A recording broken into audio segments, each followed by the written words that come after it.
ہماری تو توجہ یہ ہے کہ یہ چہرے کے میل کچیل نکلیں، بدن کی میل کچیل دور ہو، ہمارے کپڑے بڑے ستھرے ہونے چاہیے۔ ہمارا تو دھیان اپنے ظاہر پہ نا، لیکن اہل اللہ کا دھیان باطن پہ ہوتا ہے۔ صوفیہ فرماتے ہیں کہ اندر صاف کرو۔ حضرت سلطان باہو بولے، دل کالے نالو منہ کالا چنگا، جے کو یہ رمز پچھانے ہو۔ اگر یہ رمز سمجھ میں آ گئی کہ منہ کالا ہو تو کوئی نہیں، دل کالا نہیں ہونا چاہیے۔ ابو لہب کا کیا معنی ہے؟ شعلے کی طرح چمکتا ہوا چہرہ رکھنے والا، اس کو اسی لیے ابو لہب کہتے ہیں۔ اس کا چہرہ ایسا چمکدار تھا تو اس وجہ سے اس کو ابو لہب کہتے تھے۔ تو چہرہ اس کا بڑا چمکدار تھا، دل کالا تھا، جہنم کا ایندھن بن گیا، قرآن نے پھٹکار ڈالی۔ اور ایک وہ بھی تھا جس کا دل صاف تھا لیکن بلال کا رنگ کالا تھا، اس کا اندر چٹا تھا باہر کالا تھا، اللہ اکبر، لیکن وہ تھا کرموں والا، وہ تھا رحمتوں والا اور حضور علیہ السلام کا متوالا۔ تو بات باطن کی ہے، بات ظاہر کی نہیں ہے۔ ہم اندر صفائی کی توجہ نہیں دیتے، باہر کی صفائی کی توجہ دیتے ہیں۔ پہلے اندر صاف کر لیں، اندر صاف ہو گیا تو پھر باہر بھی صاف کر لیں۔ اور اگر باہر صاف ہے اور اندر میل کچیل ہے تو باہو بولے کہ دل کالے نالوں منہ کالا چنگا، جے کو یہ رمز پچھانے ہو۔ اللہ کے محبوب علیہ السلام نے فرمایا اگر یہ صحیح ہو گیا تو پورا جسم صحیح ہو گیا۔ اور حضرت رومی نے جو اقبال کے مرشد تھے کہا کہ دل کو قابو میں کر لو، یہی حج اکبر ہے۔ حج اکبر کر لیا لیکن دل ہی ٹھیک نہ ہوا، کہتے ہیں کعبہ گیا گل نہیں مک دیجئے، دلو نہ مکائیے۔ تو کہا اس کی اصلاح کرو، یہ حج اکبر ہے۔ از ہزاراں کعبہ یک دل بہتر است، ہزار کعبے سے ایک دل بہتر ہے۔ وہ کیسے؟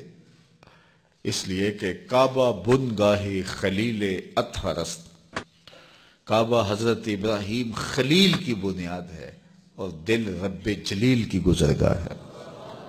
اس لیے اس کی پاکیزگی کا سامان کریں، اس کی طہارت کا سامان کریں۔ آپ کسی کو بلائیں اور میلی کچیلی جگہ ہو، جہاں گندگی پڑی ہو، غلاظت پڑی ہو، تو آپ کا کوئی عزیز مہمان آئے اس کو بلا کر کے لائیں تو وہاں بیٹھے گا؟ جس کمرے میں آپ اس کو بٹھانا چاہیں اس میں تعفن ہو، اس میں بدبو ہو، اس میں غلاظت کے جگہ جگہ ڈھیر پڑے ہوئے ہوں، تو آپ اپنے مہمان کی نفاست طبع کو اگر جانتے ہیں تو کبھی بلائیں گے نہیں جب تک اس کو پہلے صاف نہیں کر لیں گے۔ کئی لوگ کہتے ہیں جی ہمارا جی چاہتا ہے کہ آپ کو بلائیں لیکن ابھی ہماری گلی بہت گندی ہے، ہمارے گھر میں ابھی کام ہو رہا ہے، جب کام ہو جائے گا تو پھر ہم آپ کو بلائیں گے۔ ہم شادی اس لیے لیٹ کر رہے ہیں کہ مہمانوں نے آنا ہے تو ابھی ہمارے مسئلے چل رہے ہیں۔ یہ کئی لوگ بائی پاس کی وجہ سے شادیاں روکے ہوئے تھے، وہ کہتے تھے وہ راستہ نہیں ہے۔ تو آپ کسی مہمان کو بلاتے ہیں تو اس کے لیے اچھی جگہ کا ارینج کرتے ہیں، اور اگر وہاں ڈھیر گندگی اور غلاظت کے پڑے ہوں تو مہمان کو آپ بھی نہیں بلاتے، اور اگر آپ یہ غلطی کر بھی لیں گے تو مہمان آپ کے بارے میں کیا رائے قائم کرے گا، اور وہ ناراض ہو کے چلا جائے گا کہ آپ کتنے بدتمیز ہیں کہ آپ نے مجھے بلایا اور گھر میں غلاظت کے ڈھیر پڑے ہوئے ہیں۔ اللہ اکبر! لیکن اگر آپ گھر کو مصفح کرتے ہیں، مزکہ کرتے ہیں، صاف کرتے ہیں، ستھرا کرتے ہیں، قالین بچھاتے ہیں، عطر چھڑکتے ہیں، تو پھر آپ کہتے ہیں جناب اب تو آئیے نا، اب ماحول میں خوشبوئیں پھیلی ہوئی ہیں۔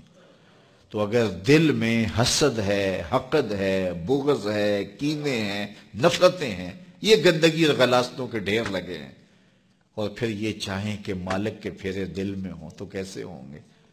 وہ تمہارے دل میں، میرے دل میں آئے گا جب دل میں اتنی غلاظتیں پڑی ہوں گی؟ نہیں، یہ سارے ڈھیر اٹھائیں، دل کو مزکہ کریں، مصفح کریں، پھر اشکوں کا چھڑکاؤ کریں۔ اللہ اکبر! پھر پیار کے مخملی قالین ڈالیں، اللہ اکبر! الفتوں کے گاؤ تکیے لگائیں، اور پھر آواز دیں، ہر تمنا دل سے رخصت ہو گئی، اب تو آجا، اب تو خلوت ہو گئی۔ پھر محبوب کو بلائیے تو پھر دیکھیے کہ محبوب جلوہ فراز ہوتا ہے کہ نہیں ہوتا ہے۔